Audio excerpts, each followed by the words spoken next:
9월 29일 북한 뉴스 브리핑 시작하도록 하겠습니다. 지난 28일 북한이 극초음속 미사일 발사 시험을 했어요. 네, 북한 국방과학원 여기 28일 실험을 했다 이렇게 자기들이 스스로 밝혔죠. 자강도입니다. 그 자강도면 압록강 쪽으로. 그러니까 한반도를 이렇게 수직으로 보시면 구독자분들 보시기에는 이제 이쪽, 이쪽 양강도, 자강도 이제 이렇게 있는 건데 평안 북독 쪽에 붙어 있는 북쪽이죠. 이제 거기서 쐈다는 거예요. 그래서 이제 북한 말로는 극초음 미사일.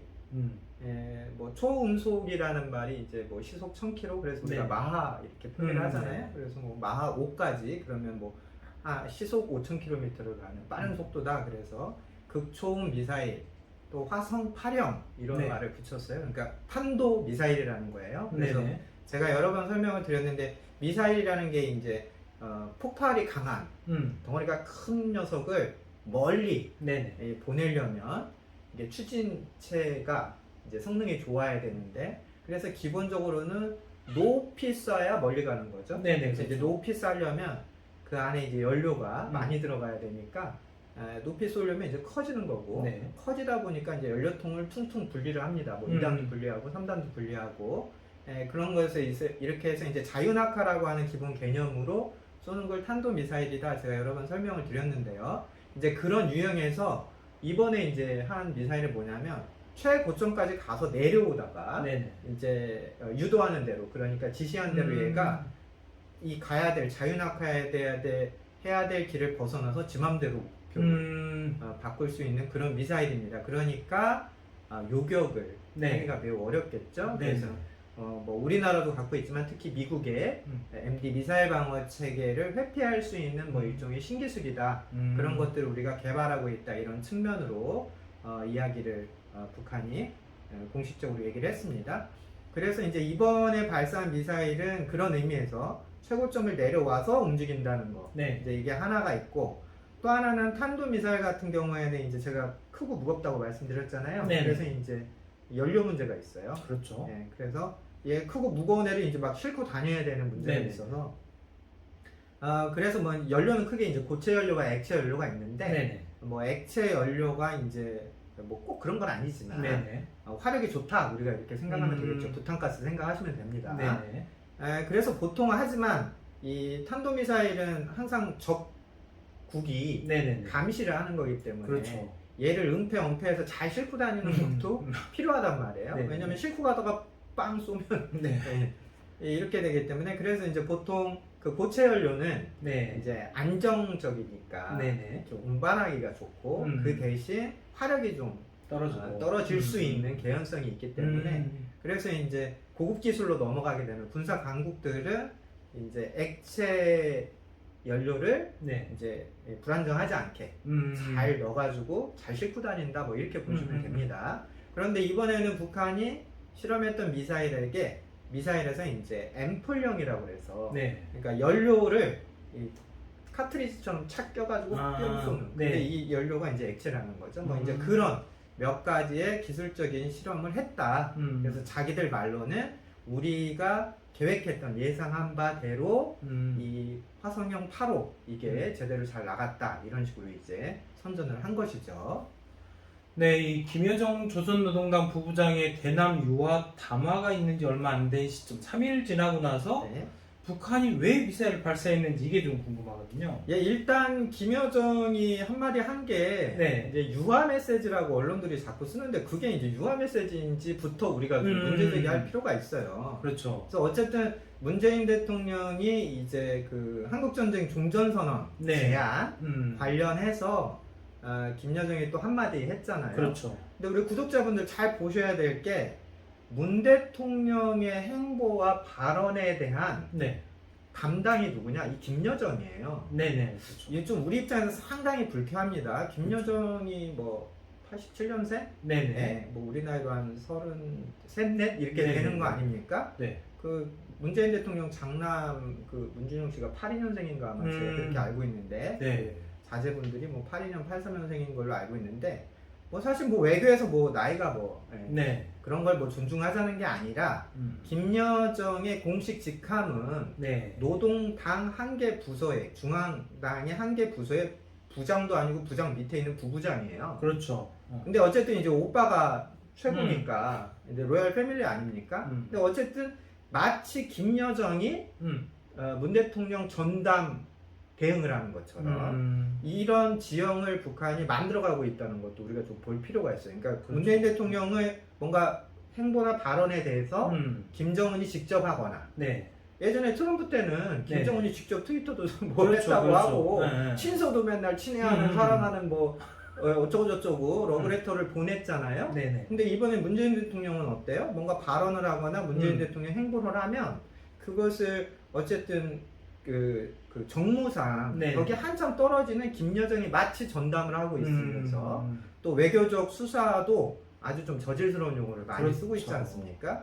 그래서 과연 문재인 대통령의 그 종전선언 제안에 대해서 김여정이 입을 연 것이 네. 그 자체를 우리가 외교 시그널로 유화 메시지냐 이렇게 보는 건 제가 보기엔 좀 판단착오가 아니냐. 우리 정부에서도 좀 당국자들이 재고해봐야 될 그런 문제라는 걸 한번 좀 짚고 싶고요. 네. 어쨌든 김여정이 했던 말은 뭐 요점은 이런 겁니다. 뭐 종전선언?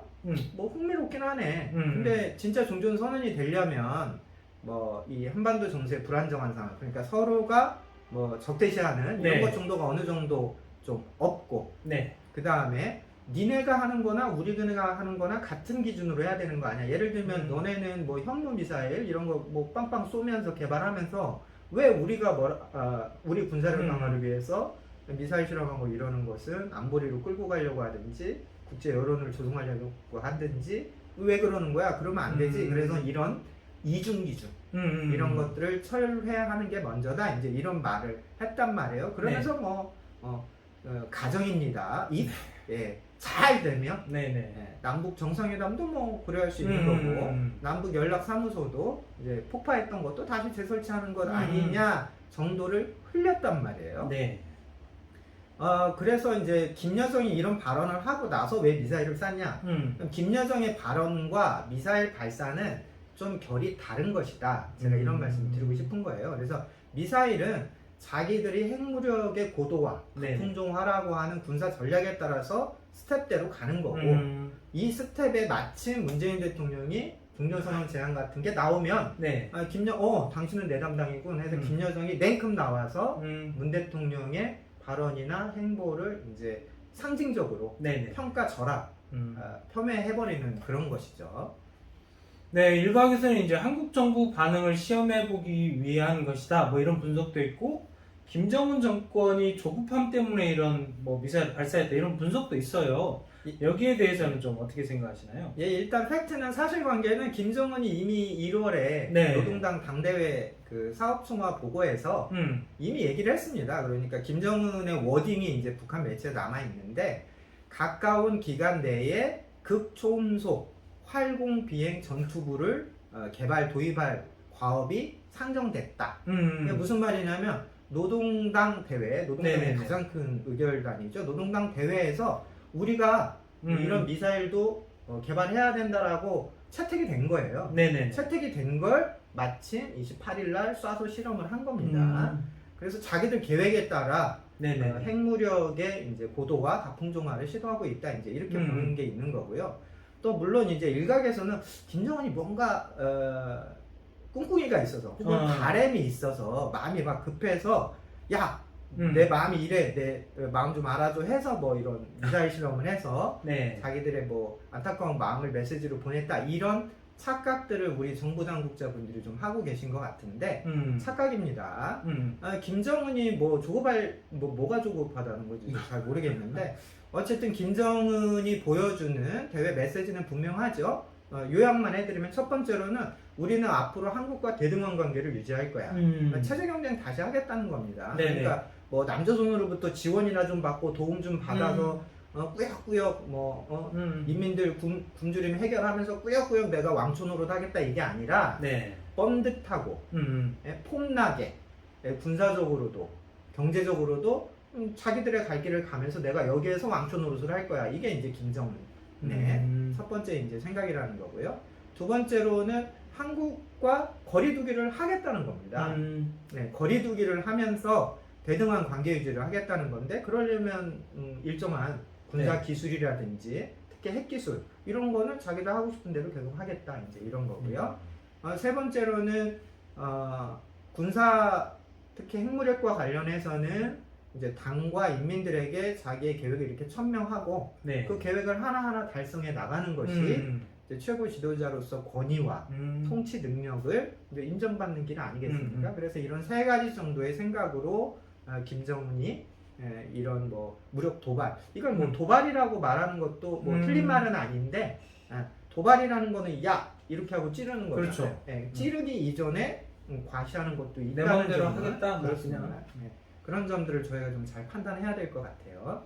네, 이번 바이든 행정부가 들어선 지 뭐 얼마 되지 않았는데 벌써 5번째 미사일 발사인데 미국의 입장 변화는 뭐 크게 없어요. 그냥 그대로인 것 같아요. 예, 그렇습니다. 바이든 행정부 출범 이후에 뭐 북한이 뭐 미사일 이렇게 네. 뿅뿅 쏘고 이러는 것이 총 5번. 네. 그렇죠. 그래서 뭐 전에도 말씀드렸다시피 순항 미사일 네. 쭉 날아가는 미사일도 쏘고 또 탄도 미사일도 쏘고 자기 하고 싶은 것들을 좀 계속 하고 있어요. 그래서 이것을 미국에 대한 무력 시위.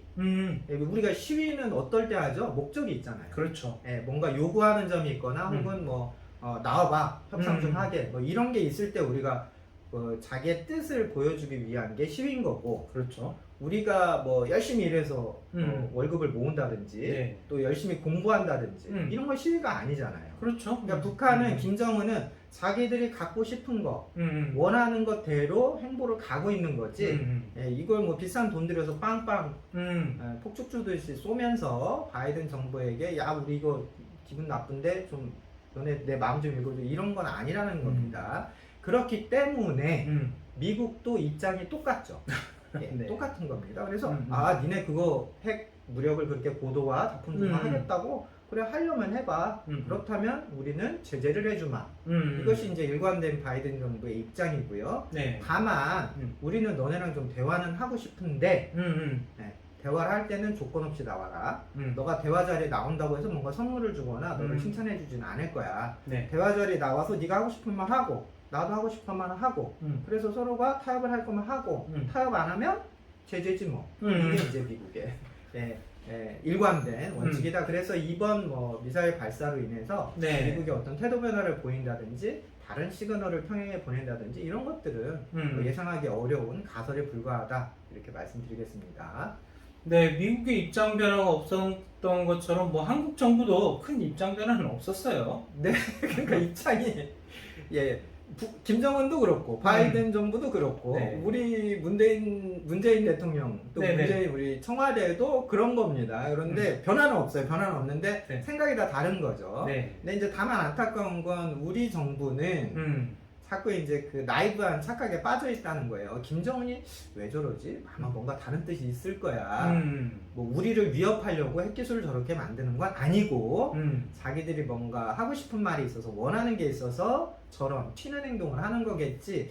이런 생각을 여전히 하고 계신 것 같아요. 그래서 이런 점에서는 변화가 없다. 그래서 김정은에게 북한에게 자꾸 우호적인 메시지를 보내면 김정은이 언젠가는 그 진심을 알아주겠지.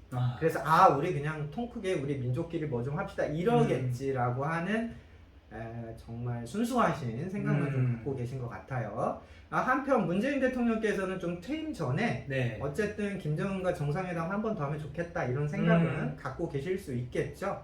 만약에 이제 정상회담이 된다면 그것이 이제 대선에도 일정한 영향을 좀 미칠 수 있고 또 문재인 대통령께서 생각하는 후보가 다음 정부 이렇게 이어갈 수 있기 때문에 그렇다면 뭐 문재인 대통령의 대북 정책이 다음 정부에도 계승될 수 있겠다. 뭐 이런 것은 뭐 자연인으로서 누구나 한 번쯤은 생각은 자유니까요. 네. 해볼 수 있는 거 아니겠습니까? 그래서 그런 정도의 시나리오를 갖고 계신 게 아닌가 추측이 되고요. 다만 노무현 대통령께서도 예전에 그 원래 임기 중반까지는 나는 임기 후반에 뭐 이벤트성 남북 정상회담 안 한다. 맞아요. 여러 번 얘기했죠. 하지만 결국 임기 말년 10월 달에 평양에 갔습니다. 그렇죠. 그래서 김정일 만나서 뭐 뾰족하게 이제 합의해 온 건 없는데 어쨌든 그때 발상은 이번 정부에서 뭔가 북한하고 이렇게 약속을 해놓으면 다음 정부, 특히 이제 보수 정부가 와서 그 약속을 대놓고 어기기는 어려우니까 네. 우리가 여기다 뭔가 좀 이렇게 빵빵빵 모티를 좀 해놓자 뭐 이제 그런 생각으로 정상회담을 했는데 사실은 뭐 그렇게 해서 잘 김정일이 그 약속을 잘 지키지도 않았고 네. 또 원하는 대로 다음 대선에 좀 뭐 다음 정부에 영향도 못 미쳤죠. 기억하시겠지만 당시 뭐 그쪽에 네네. 후보였던 정동영 후보가 뭐 통일부 장관도 일부러 이렇게 시켜주고 했었지만 그때 대선에서 26%밖에 못 얻어서 최악이네. 예, 뭐 이명박 후보, 이회창 후보 이 둘이 있었는데도 뭐 음. 아주 시시한 결과를 얻었습니다. 그래서 남북관계 이벤트가 네네. 예, 대선에서 별로 이렇게 효과가 없구나 이런 경험치가 나왔는데 지금도 그 생각을 하시는지 문재인 대통령께서 그 생각을 하시는지는 좀 저도 좀 걱정이고요. 어쨌든 현재는 뭐 거칠게 말씀드리면 뭐 부동산 문제 이거 뭐 해결책이 안 보이는 거, 코로나 네. 방역 문제도 국민들이 피로감이 많고, 뭐 청년 실업, 특히 요즘에 뭐 그 범 정치권의 그렇죠. 범 부패에 대해서 우리 국민들이 범 불신, 분노가 지금 쌓여가고 있기 때문에 네. 뭐 이것의 국면 전환용으로 김정은과 정상회담이 좀 요긴하지 않을까 이런 상상을 하시는지 안 하는지는 모르겠지만 어쨌든 이벤트성 남북 정상회담이 다음 대선에도 그렇게 영향을 미칠 것 같지는 않다. 이 정도로 이제 저희 의견 말씀드릴게요. 네, 이번 미사일 발사 국제사회는 또 어떤 반응을 보이고 있을까요? 예, 국제사회도 반응이 똑같네요. 네. 예, 사실은 탄도미사일 실험 자체는 유엔 안보리가 채택하고 있는 그 위반 사항이에요. 네네. 탄도미사일 뭐 실험만 하면 사실 북한이 이제 페널티를 받아야 되고 벌칙이 이제 추가돼야 되는데 문제는 요즘 시대에 뭐 과거에도 그런 비판이 있었습니다만 유엔이 하나의 힘 있는 결사체라고 보지는 않잖아요. 네, 그렇죠. 국가마다 다 입장이 제각각이고 일단 뭐 중국과 러시아가 북한의 이런 제재 위반, 탄도미사일 실험에 대해서 그냥 그런가 보다 하고 계속 넘어가지고 있고 뭐 아일랜드, 독일, 영국 이런 국가들이 유럽의 이제 선진국들이 북한의 미사일 발사 실험을 계속 비판을 하고 있지만 이것이 하나의 어떤 정치적 행동으로 모이지는 않고 있다. 네. 국제 여론이 참 요즘에 힘이 없습니다. 값어치가 없죠. 네. 미중 대립이 이제 심각해지면서 국제 여론이라는 게 있냐 싶을 정도가 됐고 코로나 상황이 터지면서 이제 전부 국가 정부들이 각자 도생 하고 있기 때문에 북한의 미사일 실험에 대한 국제 여론, 국제 여론이라는 말을 쓰기가 제가 엄청 민망합니다. 사실은 김정은이 이런 행동을 하면 어느 국가라도 하나 나서서 김정은 너무 막 나가는 거 아니야? 이렇게 팔 걷어붙이고 뭐 좀 행동해야 되는 거 아니야? 해야 되는데 지금은 그러는 국가도 없고 특히 뭐 우리 정부가 그렇기 때문에 예. 결국 그 김정은의 핵 전략이라는 게 우리 손으로 해결을 해야 되는데요. 현재 이제 우리 청와대나 대통령께서 생각이 이제 한쪽에 이렇게 치우쳐 계시기 때문에 실효성이 있는 제재 압박 혹은 유인책, 보상책들이 나오기는 매우 어렵다. 이 정도 말씀드리겠습니다. 네, 그럼 마지막으로 이제 이번 미사일 발사가 미칠 영향은 무엇인지 좀 궁금하고 추가적인 대북 제재 어찌됐건 대북 제재 위반이니 추가적인 대북 제재가 나올지도 좀 궁금하거든요. 예, 김정은 계속 뭐 자기 계획대로 핵무력 다양화 노력을 할 것 같이 보이고요. 네. 뭐 말씀드렸듯이 유엔 안보리가 또 유엔이 뭐 지금 이런 단일한 입장을 내기가 어려운 그런데 관심이 없는 그런 상황이기 때문에 추가 대북 제재가 나오기는 좀 어렵다. 어렵다기보다 뭐 그렇게 열심히 하겠냐 유엔이 안보리가 그렇게 성의껏 하겠냐 이런 좀 일종의 불신이죠. 회의감이죠. 제 의견은 좀 그렇고요. 또 한편으로는 김정은이 대륙간 탄도미사일이라든지 명백한 핵실험이라든지 누가 봐도 선명한 제재 위반의 경계까지는 가지 않고 약간 이제 아리송한 시비를 걸려면 걸 수 있지만 또 이런 예를 들어서 단거리 탄도미사일이나 탄도미사일이 아닌 이제 신무기 개발 쪽으로 그 경계를 왔다 갔다 하고 있습니다. 이런 것도 대북 제재, 유엔 차원에서 대북 제재가 좀 나오기 애매모호한 요인 중에 하나라고 보고요. 뭐 결국은 UN 차원에서 제재가 더 나오느냐 안 나오느냐 이 문제의 키를 쥐고 있는 국가는 중국이죠. 네, 그렇죠. 중국이 지금 김정은을 그냥 두고 보고 있는 상황이고요. 또 이것은 이제 이 문제에서는 조금 작은 지역적인 문제인데 이제 발상의 전환을 위해서 제가 이제 구독자분들께 말씀을 드리면 네. 예를 들면 지금 중국이 뭐 석탄 문제, 전력 문제 엄청 심각합니다. 그래서 공장들 막 문을 닫고 있어요. 네. 그래서 예를 들면 이제 재생에너지, 친환경 정책으로 인해서 야 석탄 그만 캐고 그만 떼. 그래서 석탄 산업을 확 줄여놨거든요. 지난 몇 년간. 그러면서 이제 또 전력난이 막 생기고 우스갯소리로 뭐 비트코인 채굴을 하도 많이 해가지고 전력이 부족하다는 거예요. 그래서 이제 기본 큰 이제 생산 시설도 막 다운시키고 이제 생산을 멈추게 하고 이제 그런 상황입니다. 거칠게 말하면. 그럼 예를 들면 우리가 그런 생각도 해볼 수 있죠.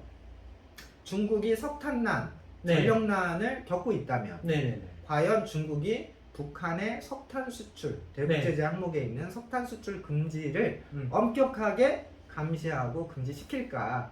아니면 좀 뒷문을 이렇게 열어놓고 북한이 이제 김정은이 석탄 밀수출하는 거를 조금씩 눈 감아줄까?